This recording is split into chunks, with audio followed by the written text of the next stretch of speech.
So, Trench Crusade. Their Kickstarter just ended recently, and if you're like me, you may have picked up a warband or two of models in the surrounding hype storm without ever actually having played the game. So, your decision on which faction you're representing was pretty much based entirely on vibes, which isn't inherently a bad thing, but maybe you're uncertain about whether or not you'll actually enjoy playing your squad of various little resin dudes or how to even play them. Well, after playing around a bunch with various factions, pouring way too much time into the playtest rules, making warbands, I figured I'd share my insights into the various factions mechanically and go through a 700 Ducat, which is the standard for beginning campaign play, warband constructed from the Kickstarter warband model sets.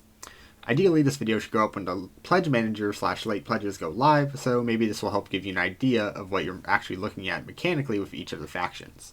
If you're watching this, then you likely already have some idea of what Trench Crusade is, but in the case that you do not, in short, Trench Crusade is an alternative history World War I-esque tabletop skirmish game centering around squads of a handful of models from various factions pitted against each other. This world diverges during the Crusades, where a literal portal to hell opens up, which then locks humanity into a fight for survival and belief that has been ongoing for literal centuries. Abrahamic religion features prominently in this setting, and a huge aspect of it is how far the faithful have been pushed both physically and ideologically by this war.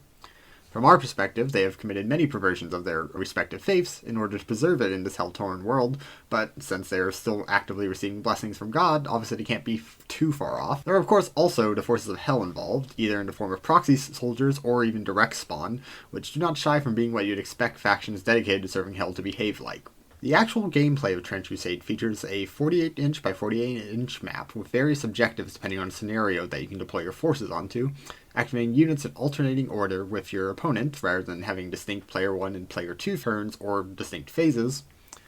Actions are divided pretty much between actions and risky actions. On paper, the difference is just that failing risky actions ends the model's turn, but in practice this leads to actually quite tense set of decisions, as many important supplemental actions tend to be risky, with the natural success chance being approximately 58%, which means that you're going to be ending your turn there almost half the time.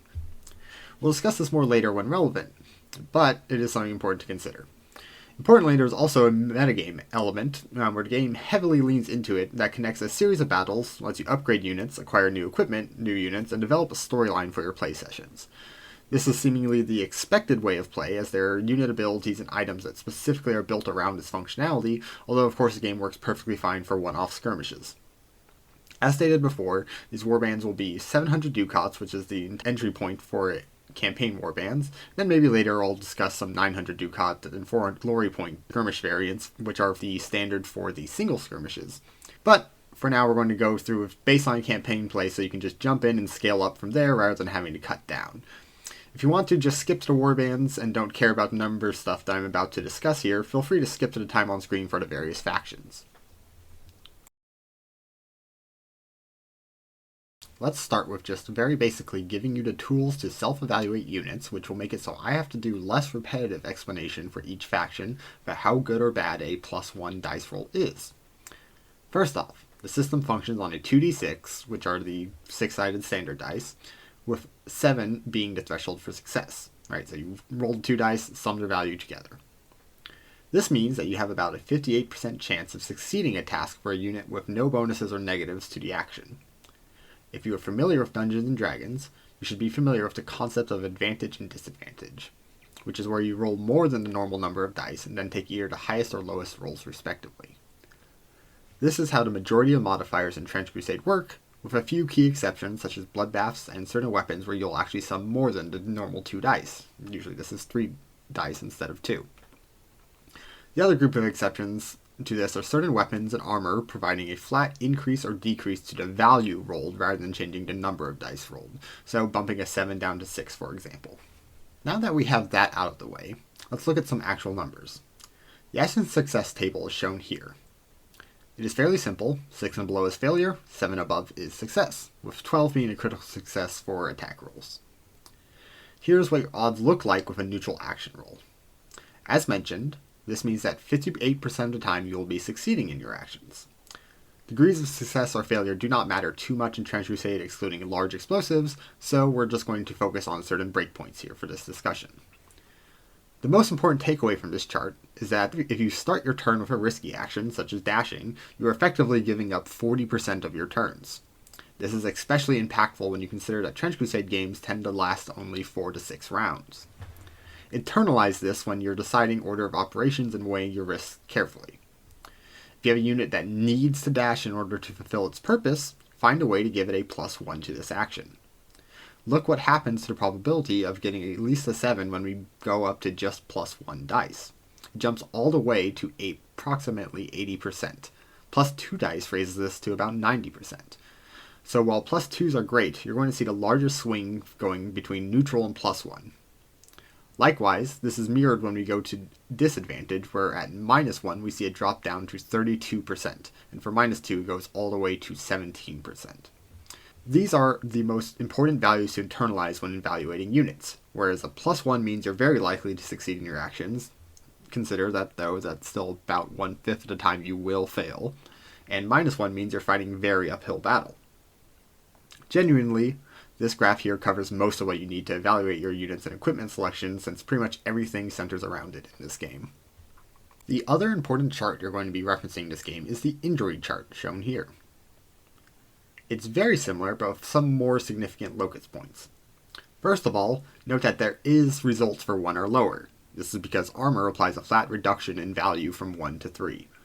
This means that with standard armor, you have a whopping 3% chance to completely avoid damage. So don't take that if that is your goal. But do consider that it means you'll be moving down from 58% chance to be knocked down to 41%. So you go from solidly more likely to go down to less than likely to go down.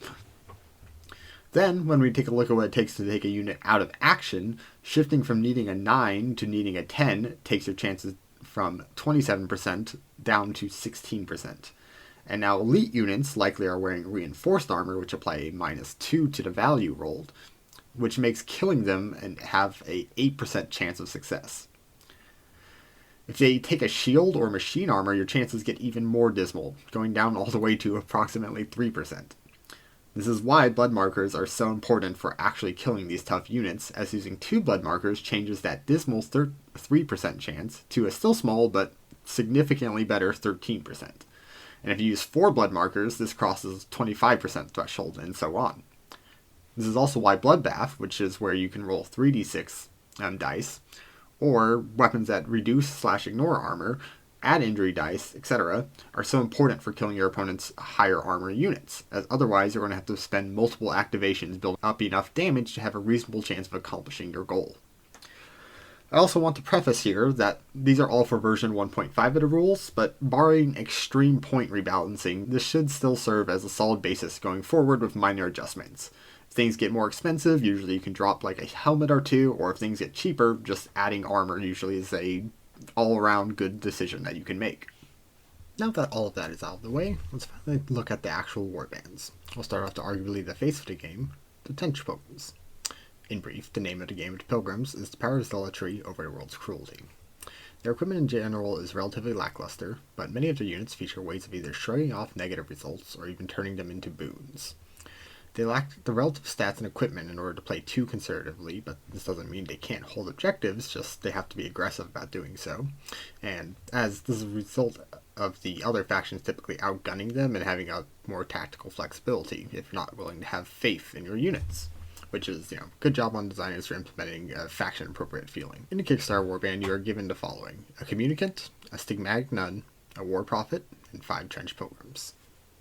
The War Prophet is the faction's leader unit, required for warbands unless otherwise specified, and they have a standardized stat line of +2 for both ranged and melee.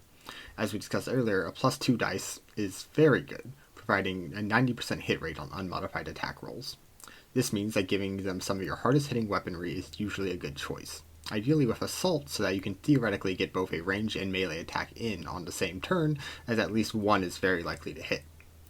Uniquely, the Prophet doesn't have the keyword tough, but rather has the ability to just completely ignore a singular out-of-action result rather than go down. They also have a D3 blood marker removal on a standard action, which she can use on herself or other allies. Lastly, the ability to move nearby allies 3 inches, including charging, with a 90% chance risky action is very useful for the Pilgrims that need to close distance more and possibly secure more blood markers to blunt your opponent's counter-offensive earlier than normal turn order would allow. I gave them a semi-auto rifle in order to have some relatively cheap 24-inch ranged option with Assault, reinforced armor, and an iron caparot to negate fear and shrapnel, and most importantly, an anti-tank hammer. This faction-specific melee weapon has the risky property, so that you should only put it on units with a high chance to hit so that your turn isn't ended early. This weapon also notably injures the user with 1 blood marker on successful hit, so why take it? Well, it kills heavily armored units extremely easily. It completely ignores armor, and on top of that adds injury dice, meaning that when it hits, it has a 55% chance of killing those units outright that would naturally have down to a 3% chance. Huge potential upswing. The self-harm is completely negated through the Prophet's use of land hands, and the risky nature isn't very dangerous due to the unit's stat line combined with their fear immunity. Next up is the Communicant, who is notably useless at range with a -3 dice modifier, but has the all-important +2 melee dice modifier, so of course we're going to give him the anti-tank hammer as well. Since he is strong and the hammer isn't cumbersome, he can wield it with one hand and equip a shield, which combined with the reinforced armor gives him the coveted -3 to injury rolls, rendering him extremely difficult to kill without specialized equipment. This is on top of the fact that he is tough, so he won't die the first time they actually do manage to kill him, but can also remove 1 blood marker from itself per turn, rendering this your army's tank. His bodyguard ability allows you to redirect attacks into him, which, depending on how you play him, can allow your squishier soldiers to huddle and become nearly untouchable sans explosives. It of course doesn't stop there, as the cross staple to his forehead renders him immune to gas, shrapnel, and fear. You play this guy how you think, either in pure bodyguard mode, keeping your squishies alive, or as a solo breacher / objective holder, capable of both absorbing damage from and killing your opponent's elites. The singular Stigmatic Nun in this warband is basically going to act as your flanker, objective rusher, and follow-up executioner. Her movement is higher than standard, has a +1 to both ranged and melee rolls, which makes her an excellent all-around unit for the cost. Some armor helps her survivability, as well as taking singular blood markers is not a concern for her, since when her turn begins, she can convert it into a blessing marker, meaning that she actually doesn't want to always go first on your side, as taking a shot can be beneficial if she hasn't activated yet. The +1 to all movement actions allow her to far more confidently utilize dash, jump, and climb to zip around the battlefield or take unconventional approaches without wasting turns. I have given her an automatic pistol and a Miscordia. The automatic pistol allows for 2 attacks, albeit with a -1 injury roll, with Assault, as well as being usable in melee, allowing her to get a large number of attacks in on the target in 1 round. This sets up her Misericordia, as it ignores armor on downed opponents, which, if you've sequenced it right, has a decent chance of happening with the number of attacks being put out even just by herself, let alone if following up other allies. This is another reason potentially to activate her not first. She also dons an Iron Caraprot in order to avoid fear penalties. Last is the Grunts. The Trench Pilgrims, separated into 3 groups. 2 are armed with bolt-action rifles, with bayonets, 2 with shotguns, bayonets again, and the last has Zealot Strength, allowing him to utilize the punt gun. Riflemen give them some longer range 24-inch range potential, which is unlikely due to the long range and +0 baseline, meaning that only about a third of the shots will hit, but at least provides a chance to score some markers and intimidation factor, whereas the shotguns will actually provide hits once they get in range. They ignore long range and have +1, meaning about 80% of the time they'll be hitting, but only with reduced damage likelihood as they have a -1 to injury rolls. These 4 are mostly just support and objective capturing, bodies on the playing field, and in a campaign can actually become more useful after death, getting upgraded in melee. The punt gun user is an actual threat. With a +1 to hit like the shotgun, but with longer range and shrapnel, this will be racking up markers pretty well. +1 on injury roll means that downing even armored opponents is within reason. Approximately a little over 50% for reinforced armor, and importantly provides the warband some AoE optionality with blast at the cost of taking some damage, which, if near to profit, becomes a negligible factor. Looking at the poster child hell faction of the setting now, we've got the Heretic Legion, which, compared to the Trench Pilgrims, is a much more all-around adaptable force, but significantly less durable, at least with units available in the base warband. The Heretic Legion has more all-around deadly and versatile weaponry, which we'll be putting to use on our more expensive units. Also, notably, their foot soldiers have an easy upgrade to give them +1 in a chosen characteristic, making their grunts jump from hitting 58% of the time to hitting their shots approximately 81% of the time, making them much better at softening up targets for your other units to kill. or even kill outright due to hitting more often. The roles are relatively similar in this warband to those seen in Trench Pilgrims, but with a couple key differences largely around the different equipment available that lends in playing a more coordinated experience, where your range units can properly soften up targets for the melee focused units to execute, and you don't have to throw yourself into the frays frantically as the Pilgrims. The warband contains 1 Heretic Priest, 1 Death Commando, an Anointed, and 5 Heretic Troopers, 2 of which have been upgraded to Legionnaires. Beginning with the leader unit, as usual, the Heretic Priest has the standard great stat line, which will be taken advantage of in order to utilize the faction's risky weapon, the Sacrificial Blade, which adds a whopping +2 dice to injury rolls, meaning unarmored targets are flat out being removed from play 70% of the time. This is your warband's hero killer, who you will throw against dangerous targets.